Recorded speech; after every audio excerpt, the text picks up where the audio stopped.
Bonjour tout le monde.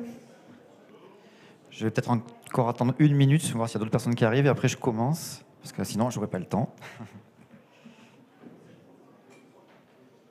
Je crois qu'il est déjà les 5, donc on va peut-être commencer. Donc, je me présente d'abord, je suis Loïc Massaya, je suis vulgarisateur en fait pour le projet Utopia, donc c'est une chaîne YouTube et on a aussi un podcast. Donc la chaîne YouTube n'est plus très active car je suis sur un projet à côté qui me demande beaucoup de temps, et la vie privée, tout ça, et le collectif Projet Utopia se limite à moi depuis quelques mois, donc ça devient un peu compliqué de tout faire. Donc c'est là, actuellement, c'est plus les podcasts que je fais un peu plus régulièrement. Donc si ça vous intéresse, vous pouvez jeter des coups d'œil sur les podcasts que je fais. En général, j'interviewe des chercheurs, certains qui sont d'ailleurs présents au REC cette année, sur des domaines qui m'intéressent, donc souvent liés à la psychologie, au complotisme, ce genre de sujets qui sont des sujets typiques qu'on peut retrouver ici. Là, aujourd'hui, on va parler du cerveau. Donc le cerveau, ce compteur d'histoire. Donc j'imagine que vous savez déjà que le cerveau interprète facilement les choses. Et en fait, là, on va voir à quel point en fait, ça peut être facile de générer des récits.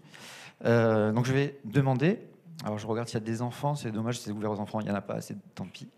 Je vais quand même prendre 3 personnes. J'aimerais bien qu'il y ait 3 volontaires qui se lèvent. Alors c'est très simple, il n'y a rien de compliqué dans ce que je vais demander.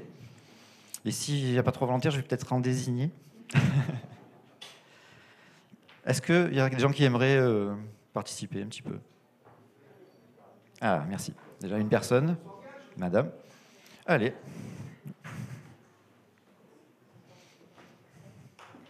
Vous pouvez monter, il y a les escaliers là-bas.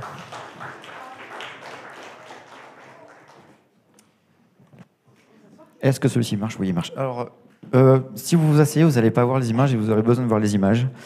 Donc, je vais donner un micro que vous passerez lorsque vous interviendrez. Donc, je vais vous raconter une petite histoire. Si ça marche. Voilà. Alors, est-ce que déjà vous connaissez cette dame? Donc, c'est Violette Constance Jessop. Est-ce que dans la salle, il y en a qui connaissent son histoire ou pas? Personne? Tant mieux. Alors, vous voyez qu'en fait, elle a une page Wikipédia, parce que ça, c'est une image qui est prise sur Wikipédia, donc elle est quand même relativement connue. Sa page Wikipédia nous raconte tout son récit, et en fait, moi, je vais vous raconter donc une partie de son récit, qui est... Et pourquoi elle est connue? Alors, pourquoi elle est connue? Elle est connue parce qu'elle a survécu à 3 naufrages. Donc déjà, ça, c'est déjà surprenant. Elle a survécu à l'Olympique en 1911, au Britannique en 1916, et au Titanic, oui, en 1912. Alors, si vous connaissez l'histoire, tant mieux. Et là, je m'adresse vraiment à ceux qui ne connaissent pas l'histoire. Qu'est-ce que vous en pensez? Vous connaissez l'histoire ou pas? Ah, c'est là qu'on répond? Oui. Ouais. Oui, alors non, je ne connaissais pas l'histoire, et qu'est-ce que j'en pense? Je dirais, enfin, je sais pas combien il y avait de personnes, on va dire, sur ces bateaux-là. Bon, j'imagine quelques milliers en tout. Le Titanic, oui, il y avait, je crois qu'il y avait plusieurs milliers, plus de 2000 personnes, il me semble. Bon, voilà. Enfin, donc, qui est une personne qui, sur l'ensemble, on va dire, considérer qui survivent à ces 3 naufrages, ça me paraît probable. Enfin, ça me paraît pas surnaturel ou inexplicable, en tout cas. Elle a quand même une page Wikipédia pour ça. Oui, mais parce que l'événement lui-même est surprenant. C'est vrai que avoir une personne qui survit à 3 naufrages de cette envergure, ce n'est pas rien. Mais je pense que si on le rapporte au nombre de personnes qui étaient présentes sur ces 3 bateaux, ça me semble pas non plus si extraordinaire que ça. D'accord. Est-ce que vous pouvez passer le micro, du coup? Qu'est-ce que vous en pensez, vous, de cette histoire? Après, ça peut être juste un ressenti. Hein. Bah, ça se voit qu'elle est maléfique, quand même. Il suffit de regarder sa photo. Ouais, c'est vrai que les photos de l'époque, des fois, sont un peu flippantes, j'avoue. Non, pareil, c'est une incroyable coïncidence, et j'imagine qu'elle a développé une philosophie de la vie qui est peut-être très intéressante grâce à la proximité qu'elle a eue avec la mort. Avec ces catastrophes. Voilà. D'accord. Elle est très bonne nageuse. Là, je prends tout pour l'instant. Je ne donne rien comme information, je prends tout. Allez-y, madame. Moi, je trouve que c'est une histoire extraordinaire. qu'elle ait peut-être eu la sensation finalement d'être née sous une bonne étoile. Ouais. Mais aussi avec quand même une capacité quand même psychique de rebondir, parce que moi je sais pas si au bout du deuxième voyage là, je me serais pas posé des questions. Oui, en gros, pourquoi elle a repris les bateaux, quoi. C'est vrai que c'est surprenant quand on survit à un naufrage. Déjà, ça doit être assez flippant de se dire on reprend le bateau. Après, à l'époque, c'est vrai qu'à l'époque, il n'y avait pas beaucoup d'autres moyens de voyager si on voulait traverser l'Atlantique, quoi. Ok. Vous avez d'autres choses à rajouter ou... Ouais. Donc on va enchaîner un petit peu. Déjà, vous pourrez remarquer juste une chose, c'est que c'est des bateaux qui se ressemblent. Donc en fait, je l'ai noté, c'est l'Olympic Class Boat. Donc en fait, c'est des bateaux de la même classe. Et en fait, ils appartiennent à la même compagnie. Donc la White Star Line, qui était la plus grosse compagnie américaine à l'époque. Donc déjà, si je vous dis ça, est-ce que vous avez quelque chose qui vous vient ou pas? C'est l'épouse de quelqu'un qui travaillait dans cette compagnie et elle était amenée à voyager souvent sur ces bateaux-là. Là, je dis rien. Je vais enchaîner. Juste, je voulais avoir au moins une réaction. Ouais. Donc, vous voyez, là, c'est l'Olympique, donc en 1911, donc son premier naufrage. À gauche, c'est le trou, en fait, vous voyez béant en fait, dans l'Olympique. Et là, à droite, c'est le bateau qui lui est rentré dedans. Et en fait, il lui est rentré dedans, c'était un bateau de guerre. Et il lui est rentré dedans à la sortie du port. Donc, en fait, à la sortie du port, c'était très proche du rivage, enfin du port, quoi. Donc, forcément, il n'y a pas eu beaucoup de victimes. En fait, il y en a eu 0. Voilà. Donc, déjà, ça, comme élément supplémentaire. Un autre élément, donc à gauche, vous avez l'autre bateau, là, celui qui était tout en bas, donc c'est quoi, c'est le Britannique, voilà, qui était en fait un bateau qui était transformé en bateau hôpital, parce que c'était en 1916, donc c'était pendant la guerre. Et pendant la guerre, ce bateau suivait d'autres bateaux. Donc, lorsqu'il s'est pris une mine et qu'il a commencé à couler, d'autres bateaux sont venus à la rescousse des passagers. Et donc, il y avait 1125 personnes sur le bateau. Il y en a 30 qui sont mortes, 45 sont blessés. Et voilà, le reste, en fait, n'a rien eu, a été sauvé sans problème. Donc, voilà, du coup, la petite surprise que vous avez tout à l'heure, en fait, sur le fait que c'était quand même une coïncidence surprenante. Déjà, là, est-ce que vous avez... qu'elle avait survécu, déjà, à tout ça, quoi, au naufrage. Est-ce que le niveau survie, est-ce que déjà, ça reste surprenant, pardon. J'ai mal...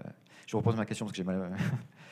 Est-ce que au niveau de la survie, donc de Constance Violette Jessop, est-ce que au niveau de la survie, ça reste surprenant, vu que quasiment personne n'est mort oui. Sur 2 des naufrages qu'elle a vécu?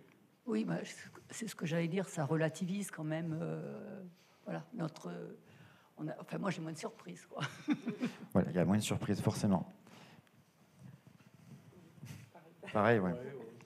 Je pense que normalement, là, c'est ce qu'on ressent, c'est qu'on se dit, ouais, finalement, elle a survécu, très bien, mais finalement, ce n'est plus surprenant qu'elle ait survécu. Il n'y a que le Titanic qui a été vraiment catastrophique, quoi, en réalité. Donc, en fait, pourquoi peut-être vous êtes imaginé des choses. Alors, ce qu'il faut savoir quand même, je ne l'ai pas dit, mais ce qu'il faut savoir, c'est qu'elle était infirmière, en fait, sur ces bateaux. Hein. Elle était infirmière dans cette compagnie de bateaux, et donc elle travaillait sur ces 3 bateaux. Et forcément, donc elle prenait le bateau, elle a repris le bateau tout le temps, toute sa vie, c'était son métier. Donc à partir du moment où vous avez tous ces éléments, forcément, là vous voyez qu'il n'y a plus rien de surprenant, qu'il n'y a plus aucune raison de se dire que c'est extraordinaire. Et donc, pourquoi vous vous êtes généré des petites histoires? Pourquoi vous avez eu des hypothèses? Il faut savoir que quand même, il y en a certaines des hypothèses que j'ai eues qui étaient assez énormes, du style, en fait, c'était des collégiens, il faut leur relativiser leur maîtrise de l'histoire. Il pensait que c'était par exemple une agente du KGB en 1916, hein, donc une agente du KGB qui ensuite du coup a fait des attentats sur les bateaux pour les faire couler puisque c'était la plus grosse compagnie de bateaux. Bon, ouais. Des histoires comme ça, que c'était une espionne qu'on a essayé de tuer, ce genre de choses. Donc ça peut aller très loin. Mais du coup, à votre avis, comment ça se fait qu'on arrive comme ça à partir d'une question qui était très simple? Je vous ai juste demandé en fait, qu'est-ce que vous en pensez? Donc vous auriez juste pu dire c'est surprenant, point barre. Et il y a des petites choses qui émergent en fait aussi dans le public, il y a des choses qui sont sorties.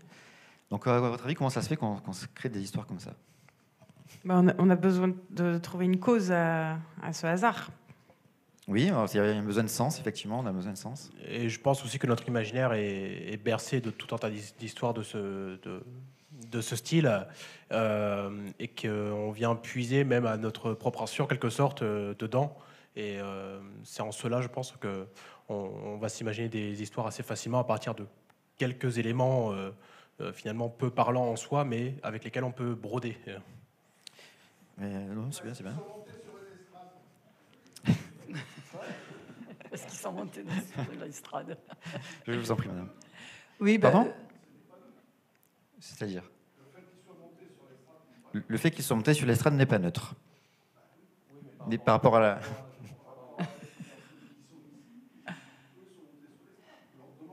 Oui. Mais en fait, j'ai vu que aussi dans le public, il y a des gens qui ont proposé des choses. Enfin, il y a au moins une ou deux personnes qui ont proposé des choses que j'ai entendues. Et ça se fait de façon automatiquement. De toute façon, on va en parler après, vous verrez. Je vous en prie, du coup. oui, ce que je voulais dire, c'était que vous nous aviez posé une question avec juste 3 images. On n'avait pas d'éléments à notre disposition. Et en tout cas, moi, je voulais répondre à la question. Donc, j'ai laissé libre cours à... Alors, un peu mon imagination, mais peut-être un peu aussi avec un peu de minimum de rationalité. Non, c'est une bonne réponse. Donc, en fait, il y a effectivement le manque de connaissance de l'histoire, vous ne la connaissiez pas, le manque d'information, je ne vous ai pas tout dit, donc forcément. Et ça, c'est quelque chose qui est... en fait, ça nous arrive tout le temps, hein. On n'a jamais toutes les informations sur tout, c'est impossible. Donc, forcément, quand on a un manque d'information, ça peut être un terrain, en fait, pour qu'on génère des récits. L'orientation du récit, moi, quand je vous ai présenté la chose, forcément, j'ai arrêté à un moment exprès pour générer quelque chose, donc c'était orienté. Des connaissances préalables, donc ce que vous disiez par exemple d'avoir certaines connaissances. Alors là par exemple, là vous n'avez pas dit, mais des fois des personnes disent les femmes et les enfants d'abord, c'est quelque chose que beaucoup de gens connaissent. Et donc c'était une femme, en plus du coup, maintenant que vous savez qu'elle travaillait sur le bateau, forcément elle avait une formation de secours, pour savoir quoi faire, comment évacuer le bateau en cas de naufrage. Donc voilà, tous ces éléments rentrent en ligne de compte. Et quand on a des connaissances préalables, ils vont jouer forcément dans notre interprétation. Et ensuite, le fonctionnement du cerveau est tout simplement donc ce qu'on appelle les inférences. En gros, c'est des déductions extrêmement rapides qu'on va faire selon les choses. Et ici, le cerveau va rattacher des éléments qu'il connaît aux éléments qui lui arrivent à ce moment-là. Donc les informations qu'il acquiert entrent forcément en interaction en fait, avec ce qu'il connaît déjà. Là, par exemple, si vous voyez, imaginons que tout ça, ce sont des événements aléatoires qui arrivent dans la vie. Le cerveau, par exemple, va essayer de générer des choses. Là, par exemple, des gens pourraient relier, je ne sais pas moi, un amas là, de points qui est plutôt... pardon, excusez-moi, je n'ai pas rapproché le micro. Un amas de points qui est relativement serré, ensemble, ou pourquoi pas, je ne sais pas, moi ça, voilà, relier les points rouges ou relier les points blancs. En tout cas... Ce qu'il y a, c'est qu'on va retrouver en fait des choses à relier. Toujours, parce que le monde est complexe, il y a beaucoup d'événements qui se croisent, qui se passent en même temps, et forcément, dans cet ensemble d'événements, il y en a qui vont sembler liés, et qui seront peut-être, mais qui le seront aussi peut-être pas, mais qui vont juste sembler liés, juste par hasard.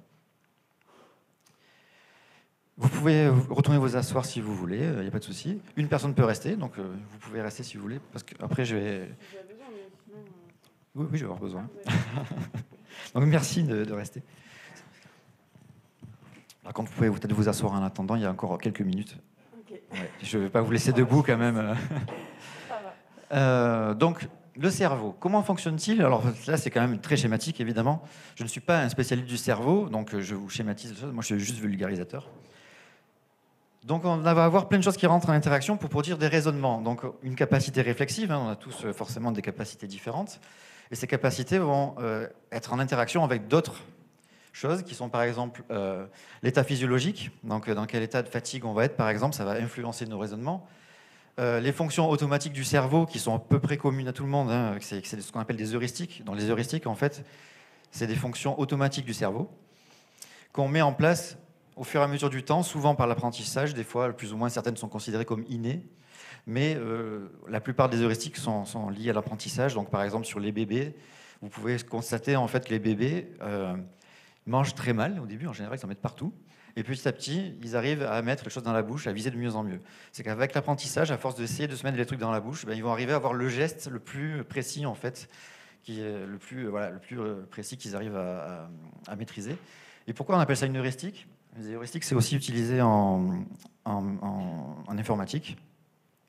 Et c'est en gros un système hyper rapide, hyper efficace, mais approximatif. C'est-à-dire que ce n'est pas hyper précis non plus. Même adulte, ça arrive que vous vous mettiez peut-être la nourriture à côté de la bouche. Je ne vais pas présumer de vos compétences, mais moi, ça m'est déjà arrivé, donc je suppose que ça arrive à d'autres personnes. Ce qu'on connaît déjà, donc ça, c'est ce que je disais tout à l'heure, forcément, on a une vie, on a des choses qu'on a acquis, et forcément, ça, on va le mobiliser à partir du moment où on doit interpréter ou analyser des choses. Les informations dont on dispose, ça, c'est les informations directes avec lesquelles on va être en interaction. Et ensuite, le contexte, c'est-à-dire que là, ça va être l'environnement dans lequel tout cela va s'exprimer. Dans le contexte, ça peut être tout simplement la météo, des bruits. Donc, par exemple, si on est dans un examen, le bac ou un autre examen, et qu'il y a beaucoup de bruit, la concentration va être plus difficile. Donc ça, évidemment, ça va influencer notre cognition et notre capacité de raisonnement. Donc voilà, si je vous dis, finissez la phrase qui vient, papa, ton là, Pelouse. Et je ne suis pas mentaliste. Vous pouvez applaudir, merci. Alors pareil, là, c'est pourquoi c'est ce qui vient automatiquement, alors qu'on aurait pu penser à ça, par exemple. Pourquoi on pense à ça ? Tout simplement parce qu'il y a des représentations dans la société qui sont liées peut-être aux séries qu'on a regardées, à certaines lectures. En tout cas, c'est des représentations qui sont reliées à la paternité et au fait que le papa il porte la pelouse. Voilà. Pourtant, il y a beaucoup de papas qui n'ont pas de pelouse, mais je ne sais pas pourquoi c'est comme ça. Je ne suis pas sociologue, je ne sais pas pourquoi cette imagerie est commune dans la société, mais en tout cas, c'est vrai que c'est quelque chose qui est acquis en général. On sait que c'est souvent relié. Donc, ça ne vient pas systématiquement chez tout le monde, mais chez la plupart des gens, c'est ce qui va venir en premier. Là, par exemple, on a deux images. Donc là, c'est rigolo parce qu'en fait, on voit bien que ce ne sont pas des vrais personnages, ce sont des objets du quotidien qu'on va transformer donc en personnages, parce que ça ressemble à des personnages. Et si on les juxtapose, c'est juste moi qui les ai mis juxtaposés. Alors j'ai rajouté les bulles, mais elles sont indispensables. On imagine un petit récit. Vous voyez, en fait, on comprend en fait, qu'il y a un sens, alors qu'en réalité, c'est juste deux objets, quoi. Et c'est en fait le mécanisme qui existe pour la bande dessinée. Donc je vais vous la lire vite fait, parce qu'il y a peut-être des personnes qui ne voient pas très bien. Où vas-tu avec ce téléphone jouet ? Dans les bois, tu peux venir si tu veux. Mais qu'est-ce que tu vas faire ? Répondre à l'appel de la forêt. Et ensuite, la dernière image, il a un téléphone entouré autour de lui. Donc ça, en fait, ce qui est intéressant, il y a beaucoup de spécialistes de la bande dessinée, de la théorie de la bande dessinée, en fait, qui travaillent sur cette question, qui posent pas mal de questions là-dessus, ils ne sont pas tous d'accord d'ailleurs. C'est sur ce qui se passe en fait entre deux cases. Ils appellent ça le blanc intericonique ou l'espace intericonique, donc entre deux icônes, entre deux images. En fait, c'est entre deux images qu'il se passe des choses. Regardez entre la troisième et la quatrième image, on ne vous a pas expliqué ce qui se passait. Et pourtant, votre cerveau, il a compris de suite. Il a compris de suite que le tigre en colère, juste avant, Hobbes en colère, il lui a entouré en fait, le téléphone autour de la tête. Et pourtant, on ne l'a pas vu. Et on n'a pas besoin de ça en fait, pour le comprendre, parce que le cerveau va de suite générer du sens. Voilà, qu'est-ce qui se passe entre ces deux images ? Il va le deviner de suite, quoi. Là, qu'est-ce que vous voyez ? Juste un descriptif. Donc un paysage de lacs et de montagnes et axé clairement barré par deux lignes horizontales voilà, qui passe au milieu là. Voilà. Ok. Je développe. Ça vous suffit ? Ça me suffit aussi. Donc c'est très bien, ce n'est pas du tout un lac. Je ne sais pas si tout le monde voyait un lac ou une rivière ou quelque chose comme ça. Ah oui ? Alors ce n'est pas du tout un lac, c'est un muret. Ah oui, d'accord. Alors comment ça se fait que tout le monde a vu un lac, ou presque tout le monde, puisque madame apparemment n'avait pas vu. Vous avez vu le muret, c'est ça ? Je me demande, je savais que c'était pas un lac, mais je me demandais si c'était... D'accord, ok. Oui. Là, je vous la remets, on voit... Bon, évidemment, c'est un montage, là, mais c'est donc un muret. Donc c'est quelqu'un, probablement, qui venait de finir son muret dans son jardin, et qui l'a pris en photo pour montrer à la famille ou aux amis. Et certainement que les amis ont dû lui dire mais c'est quoi cette photo ? Il pensait que c'était un lac, quoi. Et donc forcément après il l'a mis sur internet, etc. Je ne connais pas la vraie histoire, mais je suppose que c'est une histoire comme ça. Moi aussi, je génère des récits, du coup, là, je suis en train d'inventer un truc. Donc, pourquoi on pense que c'est un lac quand on voit ça? Il y a la montagne, et donc...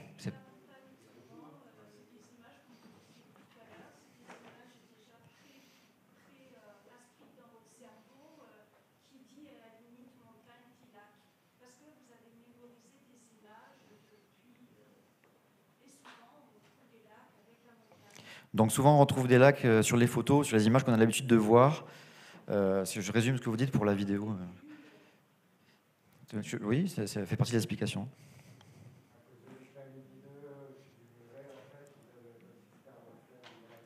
Oui, oui. Bah, en fait, forcément, il y a quelque chose qui rend on va dire le signal du fait que ce soit un muret ambigu. C'est-à-dire que c'est pas clair. Donc effectivement, il y a la ligne blanche au-dessus qui semble être l'écume en fait au bord de l'eau, quoi, ou un reflet lumineux sur l'eau.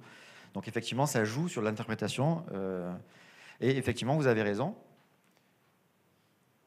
Je reviens sur ce que je disais. Donc, l'image d'en haut, là, vous voyez, c'est la même image que je vous ai montrée. Donc ça, c'est l'information dont on dispose. À gauche, vous voyez une image similaire. En fait, en général, on a l'habitude de voir des photos de paysages qui sont plutôt des photos jolies, donc des photos qui sont des endroits où on aimerait aller. Hein. En général, les gens, ils n'ont pas l'habitude de regarder des photos de murs pourris. Ils ont plutôt l'habitude de regarder des belles photos. Et la photo d'un bord de mer ou de lac, etc., ça fait partie de ce genre de photos-là. Et ensuite, on a les fonctions automatiques heuristiques qui vont faire le raccourci entre les deux et qui vont se dire, voilà, il y a beaucoup plus de probabilité que ce soit un lac plutôt que ce soit un mur pourri. Et donc, il va faire des prédictions dans le cerveau, et en fait, il fait ça tout le temps. C'est vraiment ça qui est central dans ce que j'explique, c'est que le cerveau est une sorte de générateur de probabilités. Quand il fait des heuristiques, je vous ai dit donc le fait de mettre, par exemple, c'est un exemple, il y en a plein d'autres des heuristiques. Les heuristiques sont à la base des biais cognitifs, par exemple. Les biais cognitifs, ce sont des heuristiques qui ne sont pas adaptés à une situation.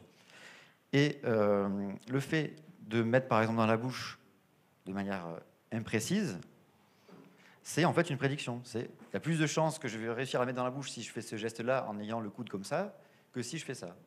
Et ça, le cerveau, il a réappris à le calculer très vite.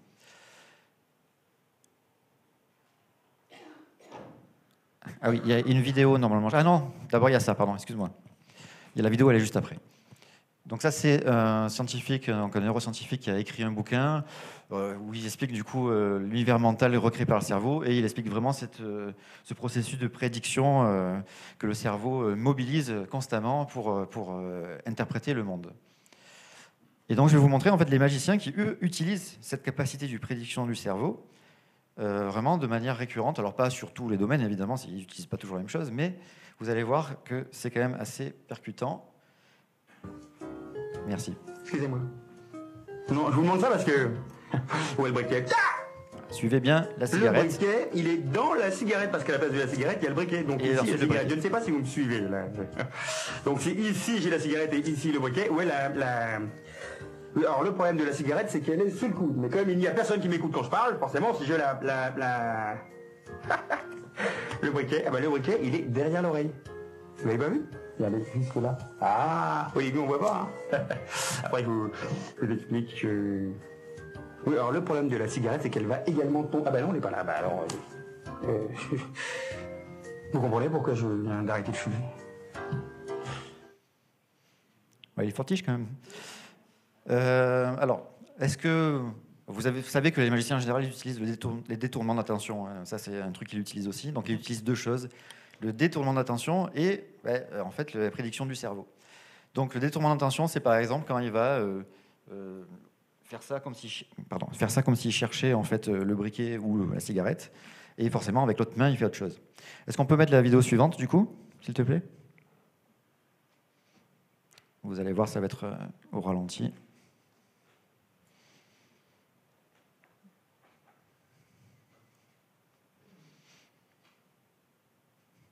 Merci. Donc là, regardez bien la cigarette. La cigarette, il va la récupérer, il va détourner l'attention. Là, dans la nuque. La cigarette, regardez bien là, dans la main gauche.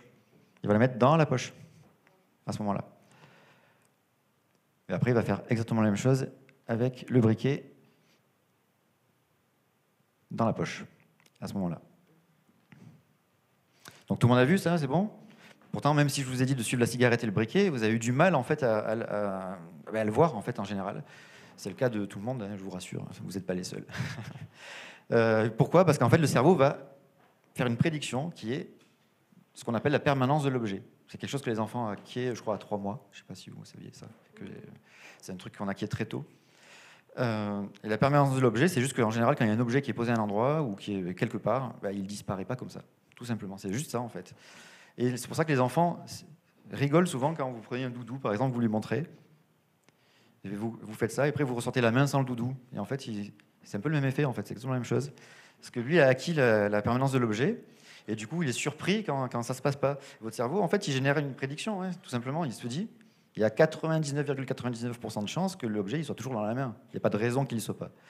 Et donc, même si vous savez que vous allez vous faire avoir, votre cerveau, il travaille en fait en dehors de votre volonté. Donc, cette prédiction-là, c'est vraiment une heuristique, c'est quelque chose qui est automatique. Et donc, on ne peut pas la contrer ou extrêmement difficilement. Et donc, vous pouvez... même moi qui la connaissais, qui la connais bien la vidéo, des fois je me fais encore avoir, j'ai loupé le moment en fait où il l'a mis dans sa poche. Parce que voilà, non seulement je me suis fait détourner l'attention, mais en plus mon cerveau avait prédit que la cigarette ou le briquet devait rester dans la main, et là c'est pas le cas. Voilà. Donc cette capacité de générer des histoires, en fait, on peut la simplifier par une expression du langage commun qui est on se fait des films. Tout le monde, je crois, a déjà utilisé cette expression. Et ça illustre tout à fait ça, en fait, quand on surinterprète les choses. Et je ne sais pas si vous avez déjà vu ces 3 films. Je les ai choisis exprès, hein, ce n'est pas n'importe quel film. Ce sont des films, en fait, qui ont fait couler énormément d'encre, souvent de l'encre numérique en ce qui concerne les 2 derniers, enfin, Inception et Matrix. Mais c'est des films, en fait, qui sont sujets à des interprétations, réinterprétations, surinterprétations, de la part des spectateurs qui parfois se disputent de manière assez violente sur Internet parce qu'ils pensent vraiment que leur interprétation est la meilleure. Mais du coup, comme ça, on voit vraiment que quand il y a des films qui sont un peu ambigus, comme tout à l'heure, on avait l'histoire du muret qui ressemblait à un lac, qu'on ne sait pas trop exactement ce que c'est, et bien, l'ambiguïté, en fait, génère une place pour l'imagination du spectateur, quoi. Et ces films jouent un petit peu avec ça, Inception surtout, c'est tout à fait même le sujet du film. Donc là, je vous présente un livre que je vous conseille, qui est écrit par Lionel Nakache, qui parle tout à fait de ça, mais qui relie vraiment les neurosciences, donc vraiment les capacités, les fonctions du cerveau, à une dimension très cinématographique. Alors lui, il y relie de manière un peu imagée, hein, mais c'est vrai qu'il a fait beaucoup de rapprochements entre l'art du cinéma et les fonctionnements du cerveau, et c'est vraiment très intéressant. Je vais vous donner un exemple. Est-ce qu'on peut lancer la dernière vidéo? Donc vous allez voir un truc qui peut-être va vous surprendre. Et je vous le dis de suite, il n'y a pas de câble ni de filin. Voilà. Merci.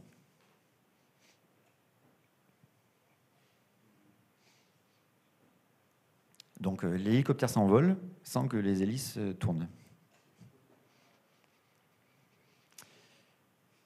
Est-ce que vous aviez déjà vu ça? Pardon?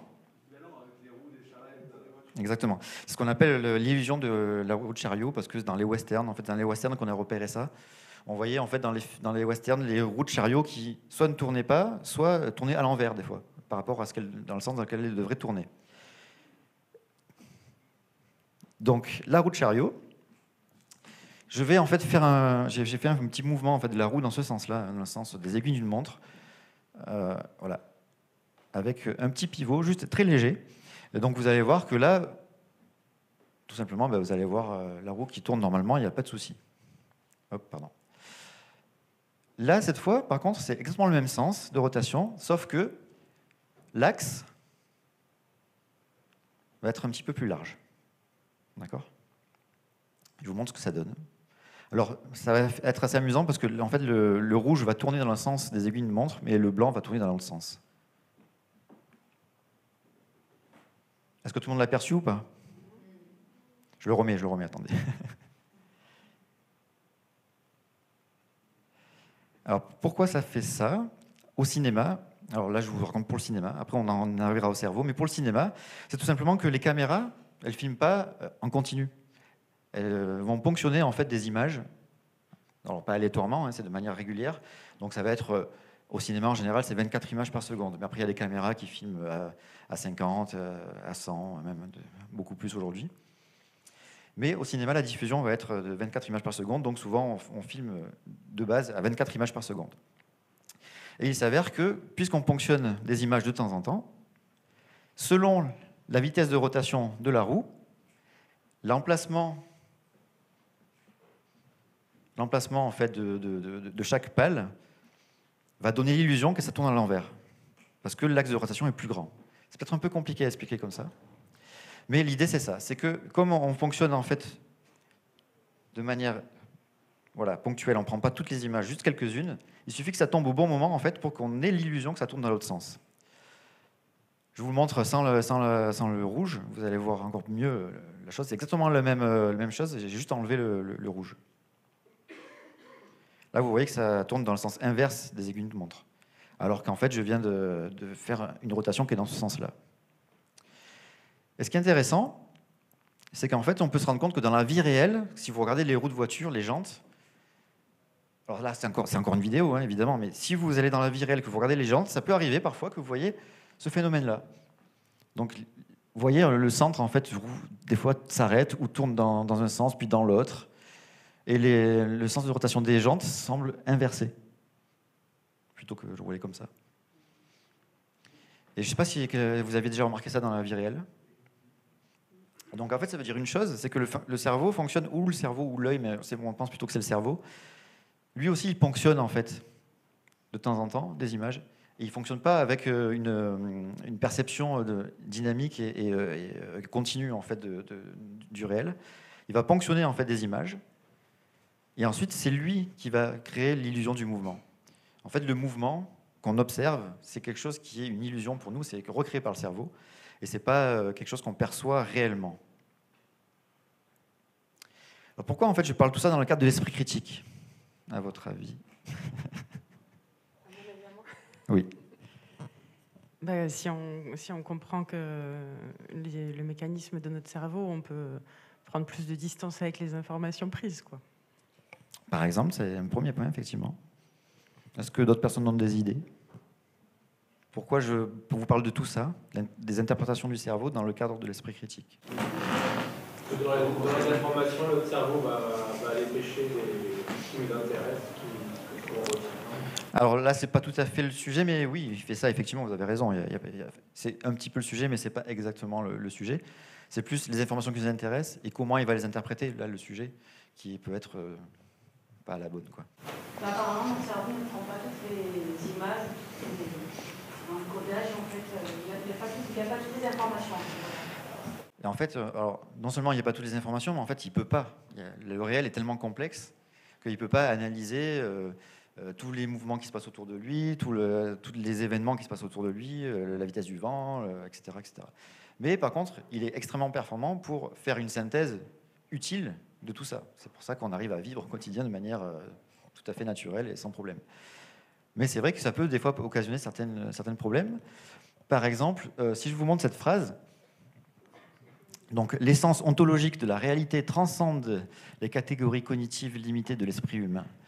Ce n'est qu'à travers elle que nous révélerons les mystères insondables de l'univers. À votre avis, qui a écrit ça? Alors, est-ce que c'est Platon? Est-ce que c'est je sais pas moi, Lacan? Est-ce que c'est Macron? Est-ce que c'est moi? Bravo. ChatGPT. En fait, je lui ai demandé tout simplement d'écrire une phrase qui n'avait pas beaucoup de sens, mais qui semblait être jolie, profonde. C'est ce qu'on appelle le baratin pseudo-profond. Et ce qui est important de comprendre, c'est que dans le baratin pseudo-profond, il y a une dimension qui est hyper utile, c'est d'être crédible, ou de paraître crédible. Là, par exemple, c'est la syntaxe. Si je vous avais mis les mêmes mots, parce que ChatGPT, je ne sais pas si vous savez, mais ChatGPT, en fait, il génère c'est aléatoire, enfin, il génère des prédictions, en fait, aussi. Il va prédire, en fait, quel mot il va utiliser après la suite de mots qu'il a déjà mis auparavant. ce qui est hyper impressionnant, mais du coup qui se rapproche beaucoup de la fonction du cerveau qui va prédire des choses, mais qui quand même reste très différente parce qu'il ne va pas avoir de logique forcément associée à ça. Donc, vous regardez l'exemple que je vous ai montré là, transcende les insondables révéleront de l'univers ontologique. Bon, là, on voit clairement que ça ne veut rien dire. Au-dessus, on a une impression qu'il y a du sens. Et donc, les chercheurs qui ont travaillé sur la question, donc par exemple Gordon Pennycook, qui est un psychologue cognitiviste américain qui est très connu, il a écrit une phrase très simple dans ce bouquin qui s'appelle « La détection du baratin pseudo-profond ». En dépit de l'absence d'intérêt direct pour la vérité, le baratin pseudo-profond trahit un intérêt pour la vraisemblance et la véracité. Alors attention, la véracité, c'est dans le sens de porteur de vérité. Donc ça veut dire quoi ? Ça veut dire que, en général, le baratineur, il s'en fiche de dire vrai ou de dire faux. Hein. C'est pas ce qui l'intéresse le mieux. Mais par contre, il va faire attention à ce que son récit, ce qu'il va dire, soit vraisemblable. Parce que sinon, forcément, ce sera mal interprété, il le sait très bien. Mal reçu. Et la véracité, donc le côté porteur de vérité, c'est qu'il faut qu'on ait l'impression qu'il y a un sens profond, qu'il y a une vérité profonde qui est dite dans le texte. Et je trouve que ChatGPT s'est pas mal débrouillé. Alors, j'ai quand même fait plusieurs essais, j'ai dû préciser un petit peu ce que je voulais, parce que les premiers étaient trop compréhensibles. Et là, c'était plutôt pas mal. Autre exemple. Si on a des croyances préalables, donc on en revient à ce qu'on croit déjà, à notre expérience, à tout ce qu'on a acquis, etc. Si on a une croyance préalable qui est que Macron est franc-maçon, donc là, je ne sais pas si vous savez, c'est le symbole des francs-maçons en haut, et là, c'est quand il a fait son discours, alors on ne voit pas bien, mais il y a la pyramide du Louvre derrière. Donc quand il a fait son discours, il avait levé les bras, il y avait la pyramide du Louvre derrière, et ça donnait un petit peu le même symbole que celui des francs-maçons. Donc si on pense que Macron est franc-maçon, et qu'on voit qu'en même temps, il y a le Covid et les antennes 5G qui sont installées à peu près en même temps. À votre avis, quelles hypothèses le cerveau va générer, quelles idées, quel sens va donner le cerveau chez certaines personnes qui ont cette croyance préalable ? J'ai pas entendu. Le complot maçonnique. Le complot maçonnique qui fait quoi, là, du coup, dans ce contexte-là, du Covid et de la 5G ? Une petite idée ou pas ? Personne ? Sébastien, tu as une petite idée ? Je t'écoute.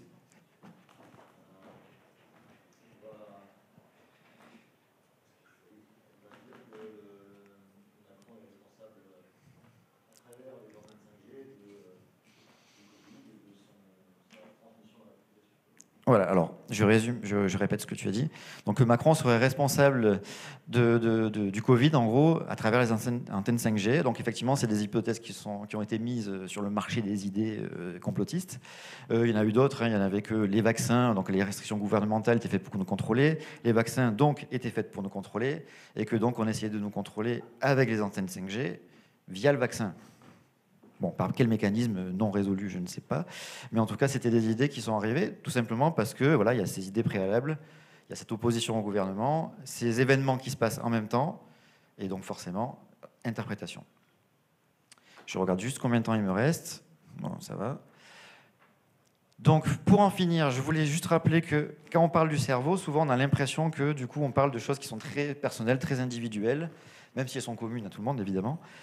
Mais il faut quand même rappeler que le cerveau, il est toujours en interaction avec le contexte, tout ce qui nous entoure, et qui va réagir forcément grâce à ça. Donc, je l'ai déjà dit tout à l'heure par rapport, par exemple, à l'état physiologique. Alors, c'est pas tout à fait ce qui nous entoure, mais en tout cas, ça entoure le cerveau, et ça va avoir une influence sur lui. Donc, ça fait partie des contextes individuels qui vont influencer les interprétations du cerveau, etc.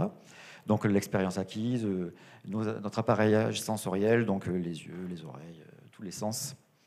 Mais aussi, du coup, les contextes externes qu'on oublie peut-être un peu souvent de préciser. Donc, l'environnement direct, par exemple, le bruit, le silence, la météo va nous influencer. S'il fait gris ou soleil, voilà, ça peut nous influencer, surtout si on habite dans le sud comme moi. Aujourd'hui, c'est pas terrible. Contexte social, par exemple, être en compétition avec les autres. Donc, dans le cadre d'un examen, en fait, ou de l'entretien d'embauche, en fait, ça va influencer nos comportements. Et l'ambiguïté, la suggestivité de la situation ou du message. Là, on en a déjà parlé, c'est quand un message est ambigu, ça va forcément laisser de la place à l'interprétation. Donc pour finir, je vous laisse apprécier le même. Donc pour ceux qui n'auraient pas vu, il y a Batman qui est projeté sur le mur, c'est l'ombre du chat. Donc, alors, pour finir, je vous donne un exemple pour vraiment illustrer à quel point même le contexte le plus simple et le plus évident peut influencer notre interprétation. Si vous croisez un chat dans la journée, qui passe très furtivement sur le côté, sur votre vue, là, juste à gauche ou juste à droite, peu importe, très furtivement, vous allez vous dire, c'est un chat. Par contre, si vous êtes dans la même situation la nuit, que quelque chose, donc un chat, passe très furtivement sur le côté de votre œil, à votre avis, comment vous allez réagir ? Oui, en général, c'est la peur, effectivement. Il y a une surprise, la peur, vous allez sursauter, ce genre de choses. Alors que dans la journée, ça vous serait probablement pas arrivé. Rien que le fait que ce soit la nuit, en fait, suffit en fait, à générer des choses dans votre cerveau qui sont différentes que quand c'est la journée.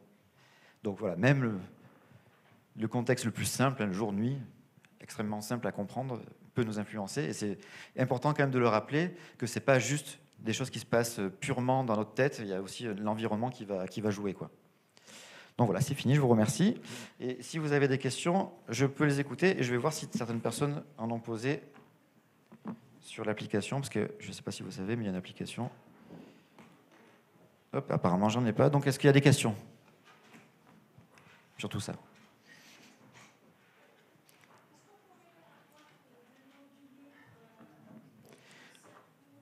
Alors, ouais, alors ce livre, je crois qu'il est plus disponible, enfin, il est juste disponible au téléchargement. Il est plus sur papier, il n'existe plus, parce que c'est un vieux livre, il a 15 ou 20 ans. Il y a plus.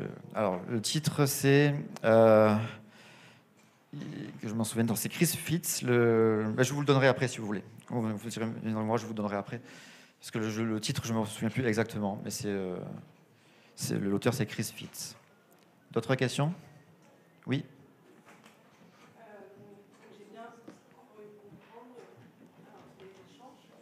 En effet, notre cerveau nous passe nos histoires personnelles, etc. pouvait nous tromper parce qu'on n'avait pas toutes les informations. Est-ce que ça se travaille? C'est finalement, là, il y a des illusions d'optique, des choses comme ça. J'ai l'impression que plus on va avoir d'illusions d'optique, plus on va être aguerri à ces illusions, plus on va nous en montrer une nouvelle et on va dire « Ah si, ça je sais, j'ai déjà vu et je ne vais pas me faire avoir. » Ça dépend des illusions. Et ça dépend justement, on revient un peu à la question, est-ce qu'on peut vraiment le travailler et finalement arriver à un moment donné à donner à notre cerveau des outils, l'expérience de l'illusion? Bon, je répète, parce que du coup, il y a la caméra. Donc, votre question, c'est est-ce qu'on peut, du coup, essayer de contrer, finalement, ces automatismes-là? Tout ce qui est interprétation, on peut les contrer en se disant, oui, en fait, là, peut-être que j'interprète. Par exemple, si vous avez deux personnes, que vous savez que ces personnes, vous les aimez pas et qu'elles vous aiment pas en retour, qui se penchent l'une sur l'autre et qui vous regardent en riant, vous allez générer forcément une hypothèse dans votre tête. Mais vous pouvez prendre un certain recul, en fait, c'est ça l'esprit critique, prendre un certain recul sur cette pensée et vous dire que peut-être qu'ils rigolent d'autres choses. C'est pas parce qu'ils vous regardent à ce moment-là. Des fois, on peut avoir le regard vague qui est porté quelque part en parlant d'autres choses. Et donc, c'est pas forcément vous qui êtes ciblé, quoi. Voilà, il faut arriver à prendre du recul, ça aide, mais après, ça reste des automatismes. Donc, c'est extrêmement difficile de les contrer, quoi, effectivement. Après, moi, si je voulais vous parler de ça, en fait, aujourd'hui, c'est vrai que j'ai oublié de le préciser, hein, c'est idiot. C'est vraiment une question d'humilité, en fait, se dire, voilà, comment on peut facilement être trompé par le cerveau, faire attention, en fait, quand on a des idées, des interprétations des textes, de ce que disent les gens, des événements, etc., toujours se rappeler qu'au final, ça peut être peut-être qu'une interprétation, et que peut-être qu'il y en a d'autres. Et à partir du moment où vous posez cette question, déjà, c'est là que vous pouvez générer d'autres hypothèses alternatives, et après, essayer de trouver quelle hypothèse est l'alternative et celle qui va être la plus probable ou celle qui répond à le plus de critères de probabilité. Ça demande du travail, effectivement. On ne peut pas le faire ça tout le temps, mais dans les moments importants, je pense que c'est ça qu'il faut faire pour essayer d'avoir un esprit critique fonctionnel dans la plupart des cas, quoi. Est-ce qu'il y a d'autres questions? Oui. Alors, vous aviez levé la main, il me semble, tout à l'heure, non? Oui, vous, je vois. Oui. Moi, j'aurais une question. Déjà, merci pour la présentation. Oui, de rien. À travers les exemples que vous nous avez montrés, on s'est énormément basé sur des supports visuels. Oui. Donc, il faut prendre en compte l'apparition des moyens de captation de l'image au sein de l'humanité. Donc, pour ce qui va être des pièges de notre cerveau, mais en fait, ça va être un mot de nos temps récents, avec l'apparition du cinéma et de la photographie. Mais est-ce qu'il y a des exemples plus anciens à travers des peintures ou d'autres traces de témoignages qu'on voit? Il y a une citation des frères Goncourt qui est il n'y a rien qui entende plus de bêtises qu'un tableau dans un musée. Je crois que c'est une citation comme ça, je n'avais peut-être pas exactement. Donc je pense que de tout temps, effectivement, dès qu'il y avait une ambiguïté, il y a eu des interprétations et des surinterprétations. L'auteur a voulu dire ça. Voilà. Je pense que si vous avez des guides dans un musée qui vous guide, dans un musée d'art, hein, qui vous explique des choses, alors il y a des choses qui seront fondées parce que l'artiste l'aura dit, parce que ce sera un reflet de son histoire, etc. Mais après, il y a beaucoup de choses qui sont de l'interprétation. Et des fois, c'est ça qui est stimulant dans l'art. C'est pas grave, en fait, de surinterpréter l'art. C'est très stimulant intellectuellement, etc. Mais le problème, c'est qu'après, ça diffuse, ce type de raisonnement peuvent diffuser sur d'autres supports plus palpables que l'art, quoi. Là où il y a des conséquences, quoi. Mais en réalité, je pense que ça a toujours existé. Hein. Ça fait partie des fonctionnements du cerveau qui sont vraiment automatiques. Donc, il y avait une autre question là-haut, oui, s'il vous plaît. Ouais, c'était une remarque, un complément Oui. D'une illustration d'un certain nombre de choses que vous avez présentées là, que j'ai vu émerger dans des débats en live sur les réseaux sociaux et que j'ai appelé, moi j'appelle ça personnellement la Gestalt rhétorique, en référence à la Gestalt en psychologie, qui est le fait qu'on peut faire dessiner une forme, enfin, voir une forme dans notre esprit simplement à partir de quelques indices isolés qu'on va spontanément relier les uns avec les autres. Et en fait, je me suis rendu compte que cette stratégie, qui en fait correspond simplement à une façon de spontanément se dire en fait il y a une forme derrière et c'est pas parce que je vois pas tout, etc. Mais dans des débats où en fait des gens vont pointer des choses vraies, parce que c'était beaucoup des gens qui étaient bien évidemment tendance complotiste ou des choses comme ça, ils vont pointer quelques petites choses vraies assez éloignées les unes des autres et laisser les gens dans l'auditoire faire le lien entre ces choses-là, et ça donne l'impression qu'on a une sorte d'édifice argumentatif qui semble solide. Oui, vous êtes d'accord que Pfizer, il y a eu des procès ici, et puis vous êtes d'accord qu'il y a eu tel effet de côté en hasard là, etc. Et un truc qui était intéressant, que j'ai, au début j'ai vu ça, je me suis dit, tiens, c'est intéressant comme pattern, parce que les liens, en fait, on a l'impression d'avoir une révélation et de comprendre. Bon, en fait, quand on creuse un petit peu, le lien n'est pas solide. Et ce que j'ai trouvé intéressant, et sur quoi j'arrive toujours pas, j'ai toujours pas compris pourquoi, c'est que si on demande à la personne d'aller expliciter ce lien, alors mais pourquoi vous me parlez de ci et de ça, pourquoi vous voulez les associer?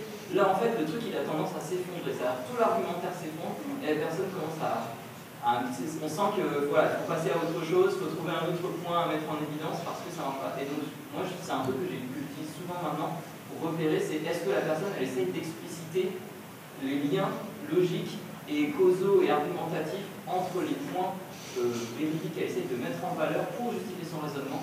Et c'est un truc, ça me fait beaucoup penser à ce que vous avez présenté là. Alors oui, en fait, souvent quand on relit les choses comme ça c'est de l'ordre de la suggestion au final. C'est qu'on suggère en fait que derrière, comme il y a des choses qui semblent relier ces choses-là, on suggère qu'il y a un complot en fait, en général. Mais j'ai pas trop compris la question en fait sur. Ah voilà, plus un complément. Ouais. Oui, d'accord. Non, mais je suis assez d'accord avec ça.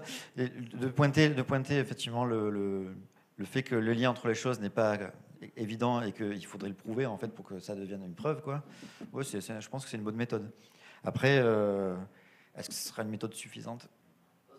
Parce que souvent, en général, après, on arrive à trouver des parades intellectuelles pour s'en sortir. C'est aussi un mécanisme qu'on utilise pour déstabiliser les gens. Ah, ça peut être un outil rhétorique.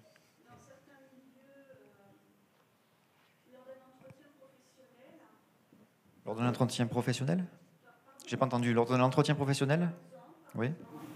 Eh bien, c'est des façons de faire, des manières de faire pour déstabiliser en fait la personne, de faire des liens.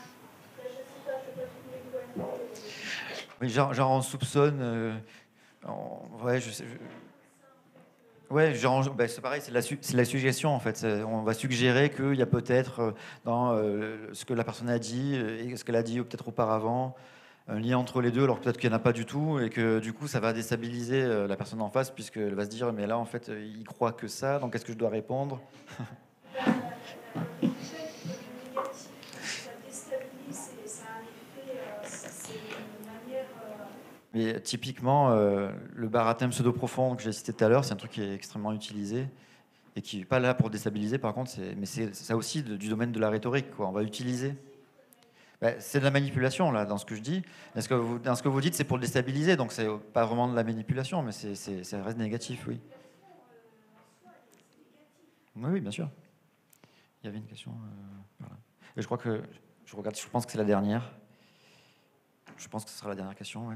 Je vous remercie pour la présentation. Je trouve que ça aurait été marrant de prendre peut-être le truc de Kayla sur l'outil pour montrer qu'il y a plusieurs sens. Oui. Et je me demandais, moi, par exemple, sur certaines maladies qui vont entraîner des pièges raisonnement facilement, sur la dépression, par exemple. En fait, est-ce qu'il y a des parades pour un peu moins.